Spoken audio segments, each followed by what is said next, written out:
welcome to Something About the Beatles number 240. If you get a sense of deja vu about this one, it's not for no reason. Two things. One, the subject, and second, the guest. First, the subject in the show's previous iteration was covered, and it was one that I had a lot of thoughts about and thought it would be useful. My thesis at the time was how the Beatles' use of particular drugs influenced particular results musically with what they were churning out. And I still don't think I'm off the mark as far as that goes. But I had long wanted to have somebody on the show that actually knew a thing or two about the subject. I'm not talking about a user, although that would be nice. And honestly, I'm sure I've had a few on the show through the years of doing it as guests, unbeknownst to us because we talked about something else. But that's neither here nor there.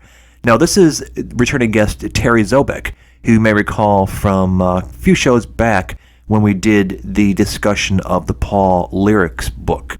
And Terry is a great Beatle thinker, and he's absorbed a ton of information through the years, and has reviewed books for the Doug Sulpy 910 newsletter, which is how I encountered him in the first place. But actually, this discussion was prompted by my learning of his professional background, which was working with narcotics in terms of the government's programs to curb drug use, I think is a fair way of putting it. So that was his professional career. Also, he has a PhD in anthropology, and so I think that makes him uniquely suited to talk about drug use in the way we're discussing it with the Beatles. Adding to the mix is what I thought was a terrific book when it was first published a few years back, Joe Gooden's Riding So High book. I had invited Joe onto the show, and he declined because it's just not something he's super comfortable doing. Fair enough, but I wanted to have a discussion of the book on the show. So you've got this perfect confluence of a great book as a subject of discussion, and you've got a guy who not only knows the subject, but is also a big Beatle guy. So I jumped at the opportunity to have Terry back on the show. We're using Riding So High as sort of the basis of the discussion today, but rather than enumerate, well, this year they tried this drug, and this year they put this out based on this drug, whatever, you could find all that in Joe Gooden's book. Really, this was more about bringing the insights of drug using and how it affects a person who does it, bringing that into the conversation. So I thought it was a worthy discussion to have. So it's sort of building on the earlier show, but also building off of Joe's book. This isn't anything about finger pointing either, or judgments. It just is what it is. It's historic fact, probably one that not a lot of people have talked about with any real grasp of facts. That's why I thought it was a refreshing thing to pursue when the opportunity presented itself. Once again, the show is sponsored by BetterHelp. You can go to betterhelp.com/SATB to get 10% off your first month of treatment with BetterHelp. But go to check out the website anyway if you're at all curious. As far as upcoming shows goes, I teased a returning guest coming up. I haven't taped that one yet because of COVID, but we will, and that'll be happening. We've got some books to discuss coming up with other returning guests. Another returning guest, another returning author, not to plug a new book, but in fact, it was a commentary essay that he wrote, put on his blog, and then it got picked up by Village Voice concerning Beatle literature, the specifics of a couple titles recently intended to come to market that didn't. And that was a discussion of controlling the narrative. You can imagine where that's going and what that's covering. But anyway, you won't have to imagine long because it'll be out probably in a month or so. We've got a rather lengthy, it was a long conversation, and if I could edit it down to 2 one-hour episodes, I will do so, discussing Double Fantasy with another returning guest who had a particular thesis of his own on the album, which I thought was very worthy. It's not like we're there to tell people what they should think or feel about a particular piece of work. Simply his own insights as somebody who has made music and produced people, including his significant other, himself. So you'll hear that. In between, we've got a 2-part Olympiad coming, extending that streak. We did Help, we did Rubber Soul, And we spilled into 66 with a discussion of yesterday and today, the Capitol release. So you can kind of figure out where we're going to pick up that conversation with Gary Wenstrup coming up soon.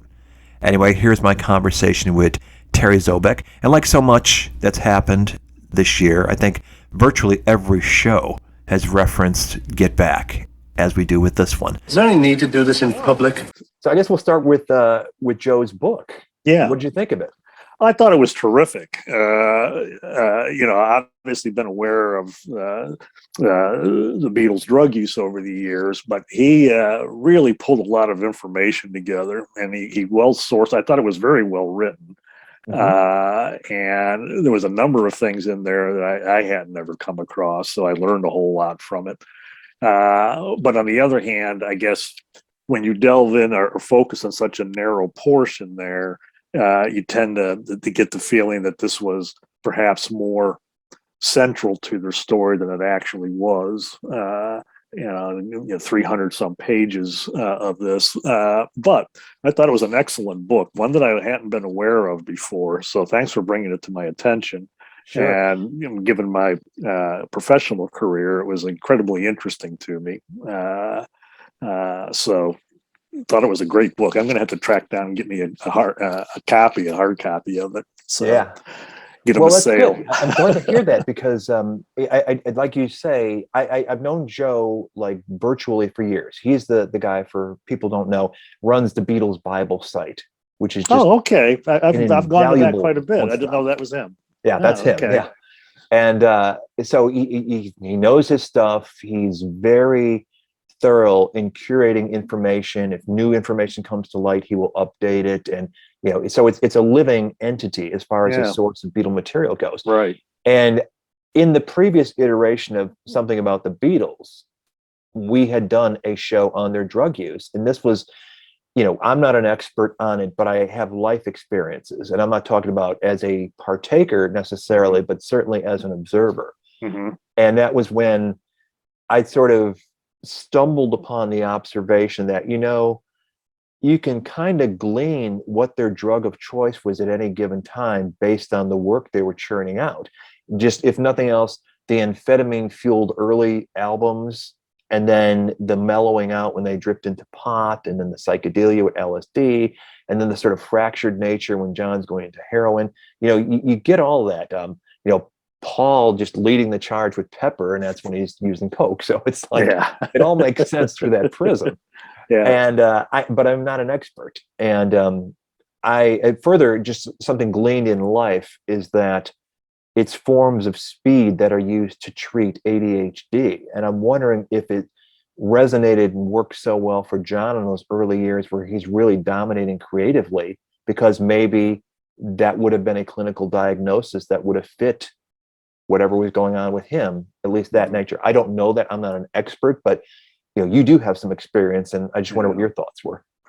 Yeah, I mean, that's quite possible, that they had that unintended effect. But the issue too with any kind of medication, it really needs to be supervised, and you got to get the dose right, and you got to be on a regular regimen, and really be under supervision, I think, of a doctor to be treating if indeed he had ADHD kind of issues.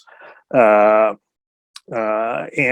I think you're right about the influence it had on their work, their art. On the one hand, and this is something I've thought a whole lot about over the years. On the one hand, the use of substances. This is something that's been around as long as humans have been around. And I used to tell my colleagues at work when we would sit around and informally talk about reasons for drug use and stuff. And my point was, look, humans like to get high. And the substances affect the brain in different ways. There are pleasure receptors in the brain, and some of them are specific to various drugs. There's opioid receptors and the cannabis receptors, and it gives pleasant feelings that have the effect of saying, the brain says, I want more of that. And this is how addiction or dependence happens. And just about every human culture through the years. My other background is I'm an anthropologist. I have a PhD in anthropology, so I've seen a lot of this. Just about every society has had some form of psychoactive substance, quite often alcohol, either fermented or distilled, or other kinds of substances. Quite often they're related to ritual practices, and only a certain class of that society uses them, but a lot of them have recreational. I mean, you go back in time and you look at Roman and Greek archaeology, and there's plenty of evidence of wine and spirits and things like that. But the only culture that I can think of offhand that didn't have some form of intoxicant is North American Indians. They had no alcoholic beverages of any sort, and they had no substances. The whole idea of the peyote came along far after European contact, and that was a ritualized purpose that was adopted by a pan-Indian movement to try to set up a distinct cultural system. But I was going to ask you about peyote, because that was the first thing. As soon as yeah. you said North American Indians were not using, it's like, well, what Yeah. about peyote? That, So that, you're that saying that came along much later. Yeah. Okay. Yeah. Wow. Interesting. And so, anyways, people like to get high. And so you're never going to eliminate substance use. And as a matter of fact, the agency that I worked for, the Drug Czar's office, our authorizing legislation was to reduce the use and trafficking of illicit substances. It wasn't to eliminate them, because I think that's just about impossible. So it was to reduce that. And so the problem that people get into is when they become addicted to it. Now, today we talk about a person with a substance use disorder rather than addiction or something like that. And this is really a process in the brain where the brain craves more and more of these substances, and that's when the problems arise, because when you have a substance use disorder or an addiction, that takes over your life, and it's one of the hallmarks of it is the intense craving for that substance. And you see that with alcohol, you see it with cannabis, you see it with particularly things like heroin and the other synthetic opioids that have taken control, particularly with these kinds of drugs.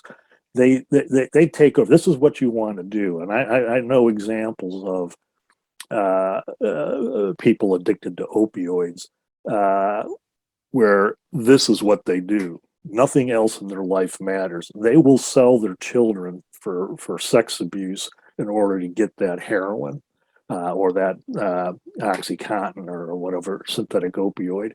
And so this is a brain disease. You have rewired the brain. The National Institute on Drug Abuse, the director there is Nora Volkoff, and her career has been studying the brain. And whenever she talks, she has these photographs of the brain under the influence of various drugs, whether it be cocaine or methamphetamine. And she can show with these brain scans, these images, the changes that happen in the brain when somebody is actively using or over time. And it absolutely has an impact on the centers of the brain for memory and cognition and ability to do things. And a lot of times, once that person ceases using the substance, the brain can recover to a certain extent, but sometimes it can't. And reading through Joe's book, they talk many times, the Beatles, with their experiences on how, let's say with LSD, it was such a mind-changing thing. It opened up creativity that's reflected in their music, like with Sergeant Pepper and a few others. But when John, I think it is, or was it George, says, "Oh, I was trying to destroy my ego." This is the effect on the brain. I mean, LSD has an incredible impact on distorting reality and stuff. And yes, the images and the trip is amazing, but what that does, you're messing with your brain. And this is not a good thing, at least from my perspective. Sure. And the idea of destroying the ego in the Freudian sense is rather ridiculous. I mean, we have to have that ego, or else if you don't think about yourself and say, what is best for me? What am I going to do? This kind of thing. I mean, you really going to have difficulty operating in the real world. And I think all of them recognized once they went through their various substance use problems that it wasn't very helpful to their art. Yes, we got some pretty good songs out of that. Lucy in the Sky and with Diamonds and A Day in the Life. I mean, that's my favorite album, and those are some of my favorite songs. Tomorrow Never But Knows. yeah, what songs didn't we get because they were too fucked up? Uh, Sure. they all talk about the days and days of lying around doing nothing, and particularly with John, not caring much about what the Beatles were doing by 68, 69. And by 69, when they start doing the Get Back sessions, he's got one song, Don't Let Me Down, and he eventually comes up with Dig a Pony, and he's got some fragments. But that's really it. And really at Twickenham, when he's really kind of out of it, and he's the Canadian interview where he's high on heroin. That just think of what songs we don't have because he didn't have the ability to do anything. And McCartney says the same thing in retrospect about his work, particularly in the 80s, where he was too stoned out of his mind, or he'd write a crappy song thinking it was wonderful, and in the morning he realized it was, I think, he called it tripe. And George with his problems in the mid 70s. And you just look at the history of rock and roll and all the damage the drugs have caused. I mean, I'm not a moralistic person that says they were bad for doing this. I say they were stupid. They were immature. Several of them say, I grew out of it. I realized that I had adult responsibilities. I had children to raise, and I wanted to be a good example and stuff. I just think of the absolute waste of all these people: Brian Jones and Keith Moon and Hendrix and Jim Morrison and Janis and all these incredibly creative people that had very significant issues with mental health issues or just emotional issues, and they self-medicated. And it's hard for people like us who aren't famous to understand the extreme pressures that were put in these were teens and early 20s, having all this money and adulation, all the sex they can have, and then the drugs come on with it. It's really hard for us to understand how difficult that stuff is to deal with, to resist it and stuff. And unfortunately, many of them succumb to it. And I think that's a real tragedy. You think many well-adjusted people go into show business?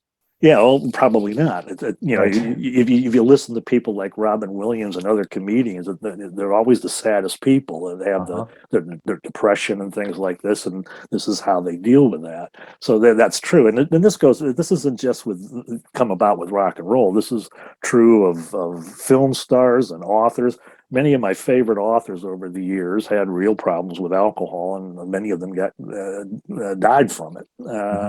And so this is kind of a common sort of thing, but it's also common with normal folk. I mean, one of the worst drugs that they were taking was alcohol. They all had problems with alcohol, Hmm. and Ringo's problems in the '80s with his wife, the physical abuse they did with each other, the blackouts. I mean, they were seriously addicted to alcohol, and a real problem there. But John and Paul, and I think George too, and it really affected the behavior. You read those parts in the book about the people around them saying, their personalities really changed. I mean, John was a classic bad alcoholic. I mean, it only took a few drinks for him to turn mean and nasty. I think it might have been Chris O'Dell or somebody else saying about George that he had three different personalities. And one of them was when he was doing coke and drinking. It was really difficult to be around. And like you were saying earlier, I've got my experiences with substances, with people around me and stuff. And one of the things you notice is people that are doing drugs, doesn't matter which one it is, they tend to exclude those that don't.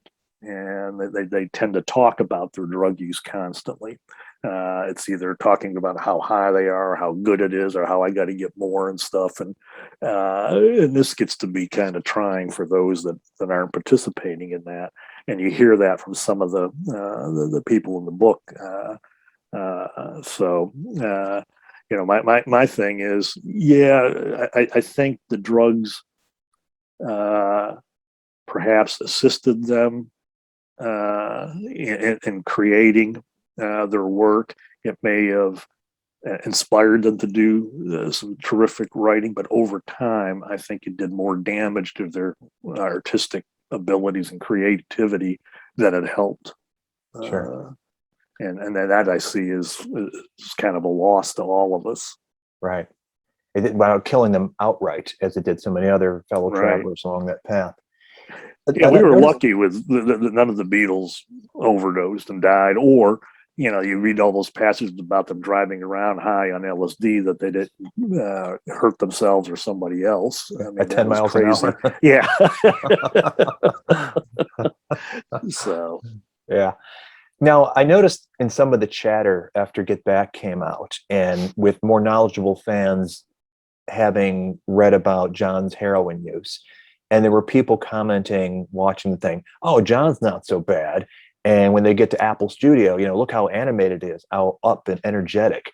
Mm-hmm. Knowing what you know, and you cited specifically the moment that's caught on film with the Canadian documentary or whatever journalists they were that were filming him when he leaves to go get sick.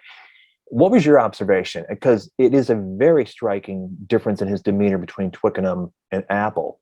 And knowing what you know, is there any conclusions you might draw from that? Well, that's a good point. That was the thing I was thinking about most, I think, when I was reading the book. Mm-hmm. The evidence on John's heroin use is really not more than him and Yoko talking about it, but it doesn't seem like they were very far into it. They always claimed that they were just snorters. Right. Does that have any bearing? Well, it does to a certain extent. I mean, most people, their experiments with heroin, it starts with either smoking it or snorting it. Rather than needles. Yeah, but eventually they'll go to injecting, and sometimes they start with skin popping, or they're just doing it into their skin and not into a vein, so it's intermuscular. But anybody that sticks with it, you end up that. Plus, what I think was going on with Twickenham was he was using then, but they stopped. They talked about they didn't seem to be having the daily habit. Somebody who gets addicted to heroin, generally what happens is they take that first dose, and then they spend the rest of their life trying to recapture that feeling. Mm-hmm. Euphoria. That's how a lot of addicts talk about it. And I shouldn't refer to them as addicts, people with a opioid use problem. Uh, uh, because after a while, your body builds up tolerance. So you have to take more of that dose that got you high the first time. The second, the fourth, the 10th time you do it, you need to take a little bit more. And they're trying to get that euphoric feeling. I mean, heroin is a downer, and you just get that relaxed sleepiness, floating kind of feeling. But then again, if you talk to or read experiences of longtime opioid users, they talk that they continue to take it so they won't feel sick. That's how it's described constantly. I don't want to feel sick. And when they're going through withdrawal, say they've been arrested and they're booked for a couple of days, they say, "Man, I'm getting sick. I need something just because I'm getting sick." And I don't see that with John and Yoko. They would take it for a few days and then that. And so I think when he gets to Apple, he's not using it on a daily basis. When you're really addicted to it, you need it on a daily basis. And you might need it depending on what you're buying. The typical thing is a dime bag, and that may be a couple of doses for you. And so you may need to do that twice, 3 times a day, but you're basically having to do it pretty much daily to avoid becoming sick, or the idea of withdrawal symptoms are coming on. That's what they mean by getting sick. And then I was looking over, in preparation for the talk here, I was looking over the Plastic Ono Band books, and I can't remember if it's in the standalone book or the book that came with the box set. Yoko claims that they never were using heroin, they were using methadone. And that struck me as odd, because revisionist. Yeah, exactly. Very revisionist. Methadone is a synthetic opioid that was created by the Germans during World War II. They were having shortages of all kinds of things, and so they couldn't get morphine. And it was recognized as a pain reliever. And it's still sometimes prescribed as that. But the interesting thing about it is it doesn't give you the high, the euphoria you get with other opioids. And it just addresses the sickness. Right. And so in the early 60s in New York, some of the addiction doctors up there started administering it as a opioid addiction medication. Mm-hmm. So it stopped the withdrawal symptoms, but you didn't get the euphoric effect. And so you can function, you could go to work and lead a normal life. And so that's how it's been used for a long time. But then in the 90s, when they came up with oxycodone, which was OxyContin, it was a formulation that was time released and long acting. So you take it, you didn't get all the effect of the painkiller immediately. It was released over time, and it lasted a long time. And so this was terrific. But then heroin users realized, no, I can defeat the time release by crushing it. And so it became just like heroin. They crush it, heat it up, and shoot it. Wow. And they were being sold in 80 milligram doses and some smaller ones like that. And I remember clearly, and it was in 1998, I was at work, and we began to get reports from law enforcement that they were getting people ODing on this prescription medicine. And that was the beginning of our awareness of the problem of OxyContin. And, now the manufacturer, that family, they're skipping my name. I'm forgetting their name right now, but there's still the lawsuits that they're trying to settle for, because they pushed as aggressively as any illegal dealer the marketing of this stuff to physicians, but it was expensive. And so some doctors started prescribing to their patients methadone as a pain reliever. But the problem with that is, particularly for opioid naive individuals, they didn't realize the the pharmaceutical effects of methadone. The pain relief portion doesn't last as long as its toxicity. So they began to feel the pain again, and they take more of the methadone. But the problem was it was building up the toxicity, and people were overdosing. And it took several years for the medical community to realize that they should not be prescribing methadone as a pain reliever to opioid naive individuals. And so now you don't see that very often.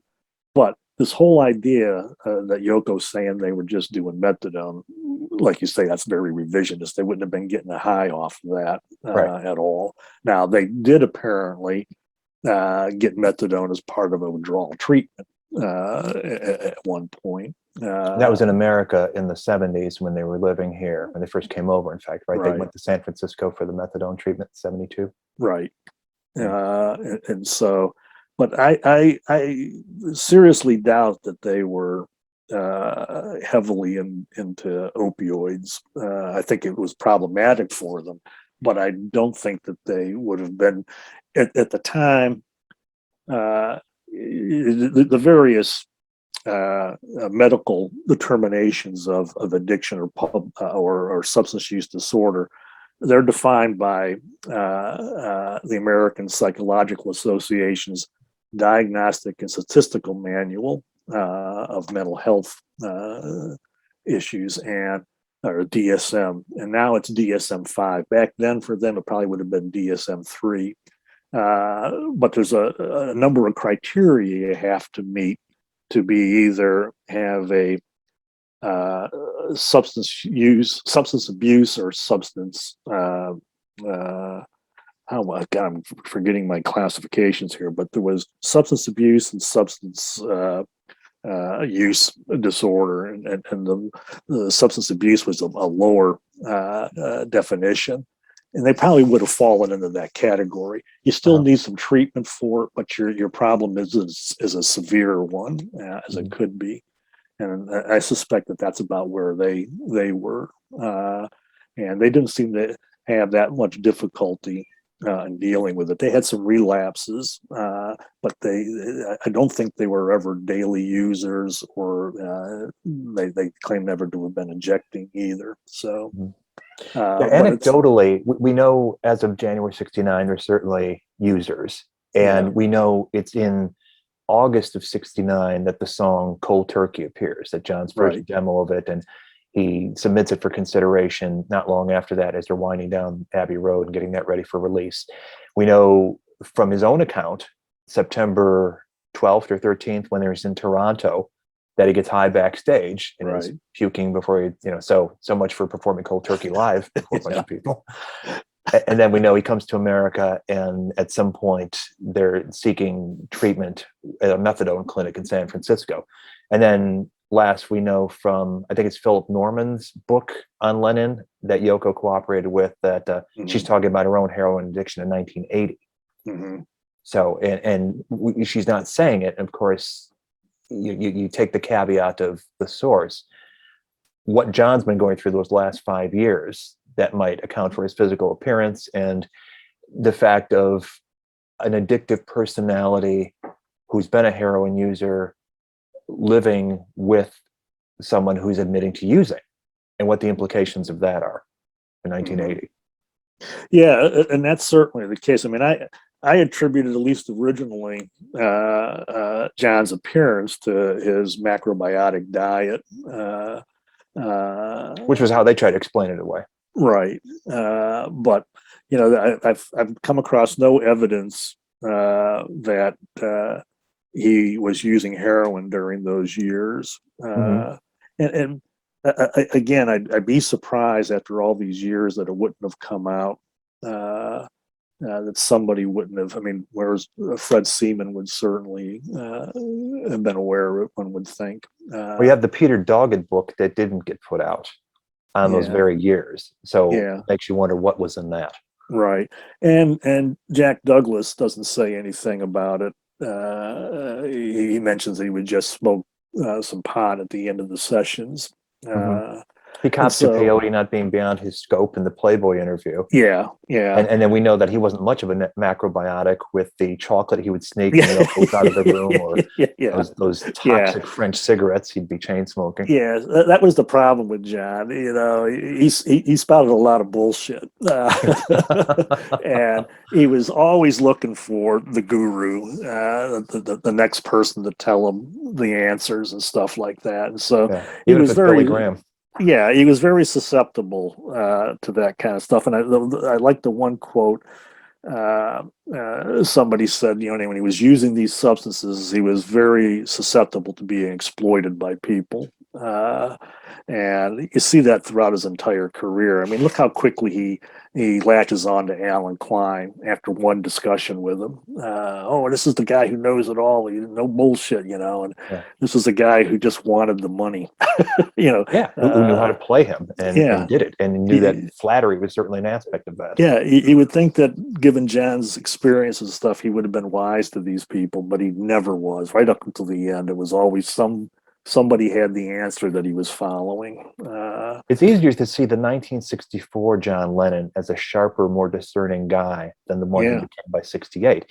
And if this aligns with the whole of our discussion of how drugs can impact your judgment, that wouldn't surprise me. right, right. Yeah, that's exactly right. I think it's another one of the negative impacts that drugs had on them. Uh, Hmm. and again, not just the illicit substances, but alcohol. Hmm. You know, that runs throughout their entire career, Right. uh, and it's really insidious as well. And you You know, get an insight into that throughout the Get Back doc. I mean, we've heard it on the Nagras, but actually saying there's like always a glass of wine at least within yeah. reach as they're working through this stuff. Well, and I've always wondered about the his divorce proceedings with Heather. Now, she's not the most reliable of witnesses, but she said his drinking was really out of control, and that she knew of his drinking during his marriage to Linda, and that he was Hmm. abusive toward her.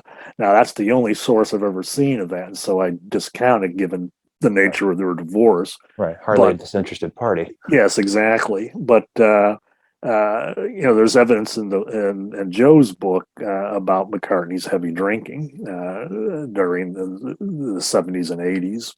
Yeah. I mean, we know about the period in the fall of 69 when Linda had to like push him out of his depression. Yeah, But whatever may have come beyond that, you know, we know Harrison's is well documented in 73, 74, his right. naughty period. Uh, Ringo, of course, became full blown, as you described, alcoholic, including blackouts by the 80s.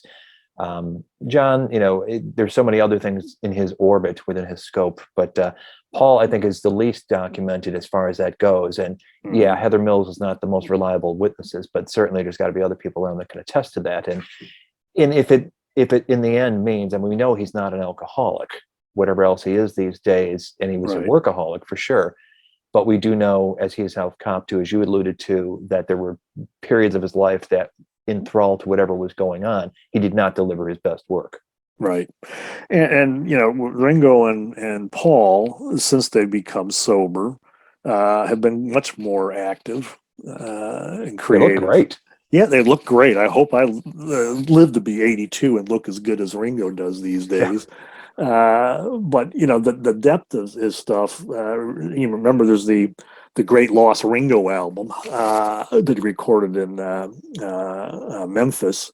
Oh, the Chips Moen. Yeah, he was so drunk he couldn't even play drums. I Yeah. mean, what the hell are you going to buy a Ringo album for? Not singing. He can't even drum on it.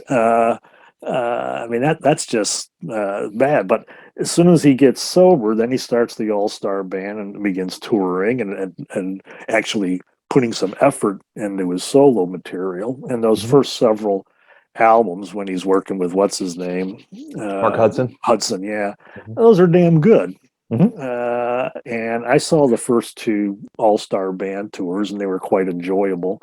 Hmm. And so it was great to see him getting his life back. And Paul certainly got much more creative and back on tour and stuff in the late 80s.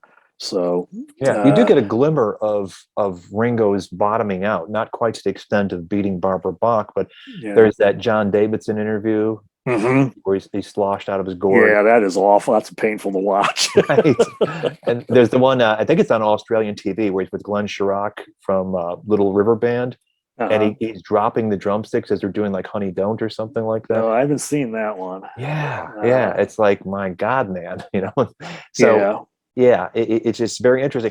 Are you familiar? You must be in your line of work and professional experience with the concept of a dry drunk, somebody who's a recovered alcoholic, and symptoms or behavior they exhibit even when not using alcohol anymore. Yeah, I don't know anything about that really. I mean, I can't think of anything in the research or work I did and that I can recall that at all. Mhm. And to the extent that I have any Uh, familiarity with it at all, and I've seen it applied to certain people, that it can be symptomatic, or being that in that condition, a dry drunk, can produce big mood swings. yeah. Yeah, that's like Well, you're normally. yeah, the thing that comes to mind is the residual impact on the brain. You may not still be drinking, but your brain has been rewired, so to speak, so that you're still exhibiting those negative behaviors. That would make sense to me. Mm, mhm, Uh, I was thinking of another thing too. That for a while there, in the 80s and 90s, there was this idea that someone with a substance use disorder could uh, function normally at low levels of use. mhm, Uh, and, places like Alcoholics Anonymous or Narcotics Anonymous require total abstinence. But there was some in the medical community that says, well, you know, once you've gotten clean, sober, you can use a low level. But there was a very strong pushback against that because most people with a problem that severe, they just can't uh, have a drink or two and to say, "Oh, I'm fine. I can function that way." And I think the consensus was, that's kind of delusional mhm. to think that can work. So, but the dry drunk concept, I'm not familiar with, but I wouldn't be surprised if it has to do with the rewiring of the brain. Sure.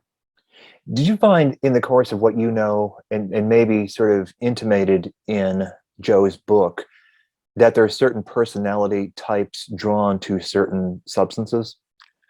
Well, that goes back, I think, underlying that is the question of the role of environment versus genetics. Uh-huh. And I think over the last 30 or 40 years has been research to indicate that there is a genetic basis to addiction, that some people are predisposed. You'll never become addicted to a substance if you don't ever take it, right? Sure.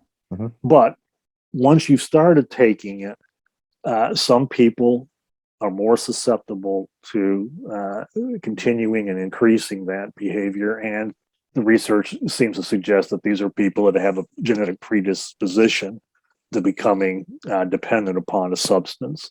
And whether it's substance specific, I really don't know. There are various receptors in the brain, as I mentioned earlier, that are specific to different substances, so it's quite possible. But you look at the Beatles' drug use. I think Ringo says it well. I'll take anything. Uh, and that was pretty much their thing. When it was offered to them, they generally took it. It took Paul a little while longer to do LSD and perhaps. Are you familiar with the cocaine. story Dick Lester has told about on the filming of Help? These girls offering him heroin. Yeah, it's in the book. He mentions it in the book. I hadn't heard of that before, but yeah, then they were still good English boys, repressed, and Still enthralled to better the not read. do this. Yeah. But over time, those barriers came down, and I was interested to read that Paul was the most reluctant to try some things because he didn't want to lose control. And that's so perfectly Paul. And he's also explained that he felt that his mother being a midwife, that he had some sort of familiarity with the medical world to the extent that he did as a young kid, and maybe had heard horror stories, but he very much was conscious of, once you damage your brain, it's permanent. And so I'm going to be the last one to dive into that pool. Right. And and that was in the 60s, before there was a lot of work, research on the brain. He may have been onto something, but I have seen so many talks on this and read the articles and stuff about the impact on the brain, either short term or long term, that to me, it's just a foolish idea to be going down that path. Now, it's interesting that in the last 10 to 15 years, there's been a resurgence in interest in studying LSD and psychedelics for people with mental health issues. That's how Timothy Leary started. Right, exactly. And then the backlash to that, and LSD was put on the schedule list as a Schedule I drug, meaning it has no medical benefit and is a dangerous drug. There's now been some psychiatrists, I think the one guy's in South Carolina, that has been submitted applications to do research with LSD. You can still use a Schedule I drug for research, but you got a really high bar and a lot of safeguards you have to go through DEA with to get that. But it's been a couple of years now since I've been out of the government, and so I haven't kept up with the status of this fellow's research. But it's the idea that he and some colleagues want to re-examine its potential for psychiatric treatment, and so there is some possibility there. But given the wild range of reaction to people when they use LSD, I'm finding it hard to see how they could control the therapeutic effect of it and work that dosage and stuff out. But they would anyways, have to rebrand it for starters. It's got such a perception out there in the world. Well, my best friend here, a guy named Bill, his father was in the CIA. He was one of the folks that were researching LSD back in the late 50s, early 60s. So he had self-dosed a number of times. So even before Leary, there was this interest in what it could do. So we start from the perspective at this conversation of all kinds of creative types that are drawn to the sort of self-medicating. It may be as a reaction to pain they're feeling, but I think a lot of people pursue this stuff because they're looking for some kind of bliss. Would you say that's kind of a commonality to that? And so with the Beatles, there was practical use back in the Hamburg days to keep them working these long shifts in a foreign country where they're not getting good sleep because the conditions are so uncomfortable, and they need to mock show. They need to put on a show. So it's the perfect thing for them during those years. Do you see much evidence that they were suffering from what you would consider to be an addiction to amphetamines in those early years, and that somehow pot was an effective way to wean them off of that? Well, I doubt it was a conscious decision on their parts.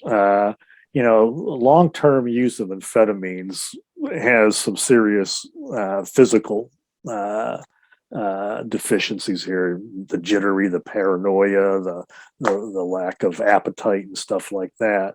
So it's quite possible that they at least subconsciously realize, yeah, this can't keep going.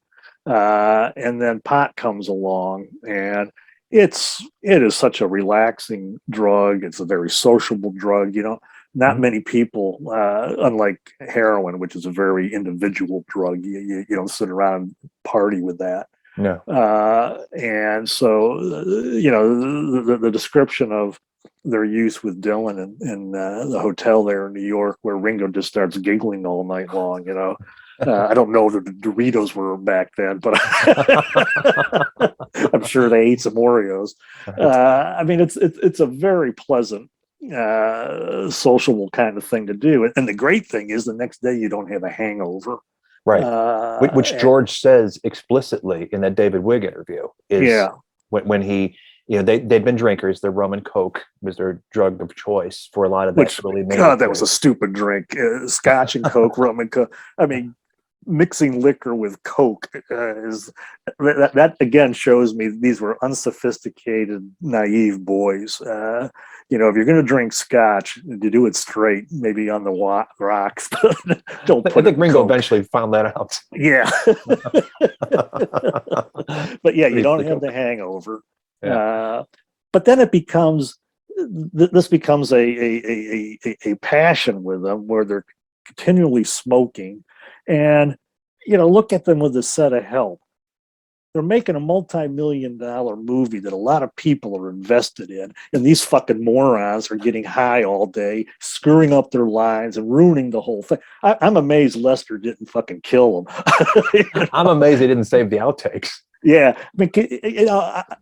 Maybe you've been around, like I have, around people. I'm stone cold sober and they're drunk or they're high on pot and stuff. And they're fucking boring as hell. It gets, you can't get a straight answer out of them. They're just sitting there giggling the whole time. It's just very annoying. And I got to imagine that Lester and the cameramen and makeup people, all of them were just fucking like, are we ever going to get this thing done? Like working with 4 Marilyn Monroes. Yeah. So. Yeah, it is interesting that a lot of what we know in terms of drug eras for them reflects their circumstance. As you're on the rise and you're starting to meet people and get connected, you're social drinking, and then they're getting to hang with their peers, Dylan and Joan Baez and whoever else that they're meeting along the road and stuff. So pot is the perfect thing to sit and chill with, Right. But they take it to such excess as they describe that whole help period. And they've got Mel puffing on cigars to try to cover up the smell of it. And stuff like that. Well, that's exactly, I think he hit on it. It's the taking it to excess. And maybe that's the artistic temperament or something, but that's the problem, and taking it to excess.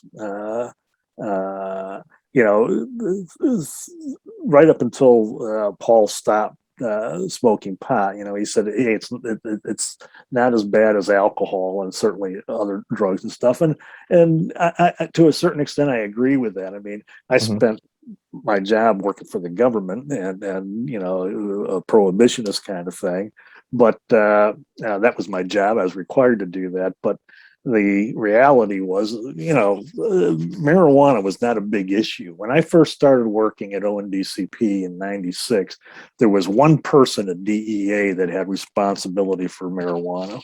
Now, all the marijuana users out there thought that there was this huge crusade against them and stuff. And the fact of the matter was, shut up about it. Nobody cares. Local cops may bust you, but it just wasn't a big concern and stuff. And I always thought, it's no one has ever died from acute marijuana poisoning. Mhm. You do die from acute alcohol poisoning and then the other drugs. Yeah. There's hundreds of cases of acute alcohol poisoning every year in this country.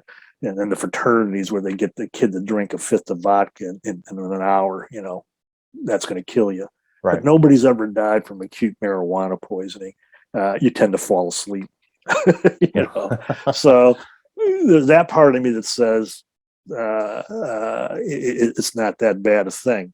What the problem is when you get to using it to excess, and it interferes with your ability to conduct your life, to take care of your children, to go to work and have a job and be productive and whatever, or in their case, being able to make music. When you're just so stoned out of your mind, all you want to do is sit around and eat Doritos and giggle. You're not going to sit there and write a wonderful song. So that's and we the do have problem for me, is the excess. Yeah, we do have Glenn Johns, at least, speaking of in the early 70s when he was working on Red Rose Speedway. What caused him to walk out was the pot indulgence. Meant he was there showing up every day, wasting his time because nothing was getting done. Right. So that's one witness account. And we know that Paul was big on weed for many, many, many years. But it seems that... And Denny Lane says the same thing in his 84 interview. He said it took so long to get anything done because he was stoned all the time. Paul was so stoned, couldn't make any decisions. Right. Another symptomatic of that sort of immersion. It does seem like, as personalities, there were no overdoses in the Beatles. Yeah. I mean, Brian, but that was something else. Right. It was not deliberate. But they seem to have a certain amount of inner restraints when it came to crossing that line. John struggled with the heroin for a long time, but even by late summer 67, you've got George and Paul at least talking about, well, we tried acid and it took us as far as it could take us. Now we're on to TM, which, a completely benign pursuit that they seem to be still using to satisfy that itch that led them to try acid in the first place. So it's very commendable. I don't know if we have any accounts of Ringo using acid after 66 or 67. Right. John, being of the nature he was, we know that they're more or less off the self-medicating while they're in Rishikesh. And that's when all this music is flowing out of it. Right. Exactly. That's a good point. Yeah. Exactly. And then as soon as he comes back, and it ended under a cloud for whatever reason of, Magic Alex whispering in his ear about the Maharishi. What does he do? But he goes on an acid bender. Yeah. Once he gets back to England and declares he's Jesus Christ, and then suddenly the doors open to Yoko. Yeah, Jesus, John. Do the math. But you're absolutely right. I mean, look at the outpouring of songs from all three of them coming out of Rishikesh. What a creative high point that was. And then within months, John hits a wall. George and Paul continue. I mean, that's the amazing thing to me about watching Get Back, and one of the more pleasurable things is how every morning Paul and George come in with a new song, some of which are classics. Yes. And John's not bringing in anything. And my favorite scene in the whole documentary is Paul riffing Get Back on his bass, and then George and Ringo picking up on it. And it's like, oh, we just saw them write a song. Right. How many times were moments like that not caught by a film crew in the Beatles' career? Right. Yeah. So, imagine if there was a camera down in the basement of the Ashers home. Right. Yeah. That would have been fun. That's or at least a tape recorder. Yeah. So, but that's a good point. And I wonder, I think you make a good point about that. They were able to kind of pull back, and I don't know how much was because of the four of them were so close. But there's a quote from Paul that I wrote down and reading that book where he says, "Yeah, we knew John was having difficulty with heroin, but we didn't know what to do about it." And I think part of that was because he was with Yoko, and both of them were doing it. And it was just so hard to penetrate that wall. Yeah, exactly. But they seem to be aware of one another.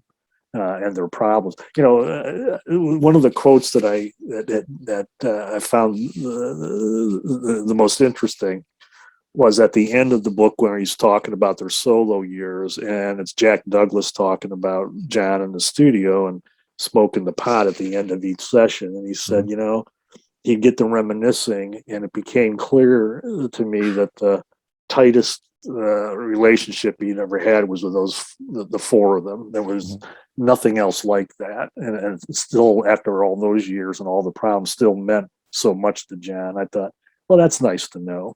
They had some really bad times there, but there was a bond that was built, and I think particularly in the pre-Fame days, when they were struggling there, that was unbreakable. No matter how pissed off George got at Paul later in the time there was still that connection.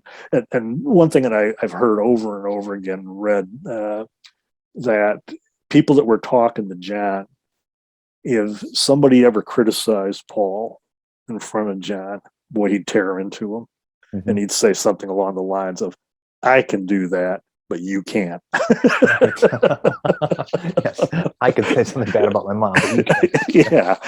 And then there's the infamous Todd Rundgren letter to Melody Maker, and then John's response. I mean, I just loved it. And I happened to be buying Melody Maker at the time.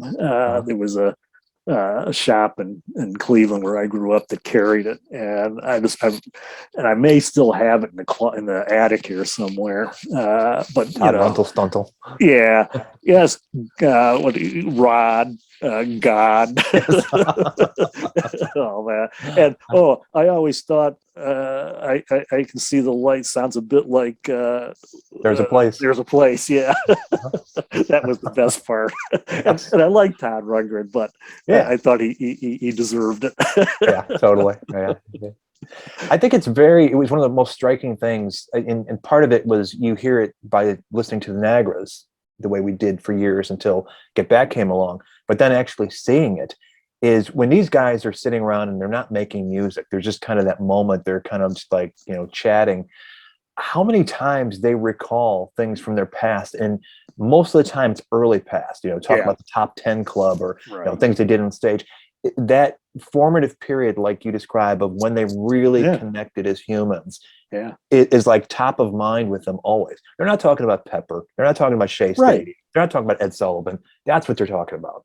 It's that time in your life where you're forming your personality and stuff. I can even think back to my teens and my gang of friends I had then. That was just every day seemed to be magnified and stuff. It was all these things were formed then, and things that come afterward, they don't stick in your mind as well. Yeah, not as vivid. And you sit there and we're listening to them, and they're bringing up these things, but not in complete sentences. It'll just take a phrase or a word, and the other ones know what he's talking about. We don't have any idea what they're talking, but they get it. I mean, and just the looks between John and Paul. There's almost a revisionist kind of history here that says, they weren't that close and they didn't like each other. John thought Paul was a sentimental slop and stuff. But you sit and watch that where they're looking at each other, and the connection, you can almost see it between their eyes there. They know exactly what the other one's thinking and what should be played here. That even to the point of excluding George and Ringo from it. On the 10th, when George quits, in the morning, I forget which song they're playing. I think it's two of us that are singing there.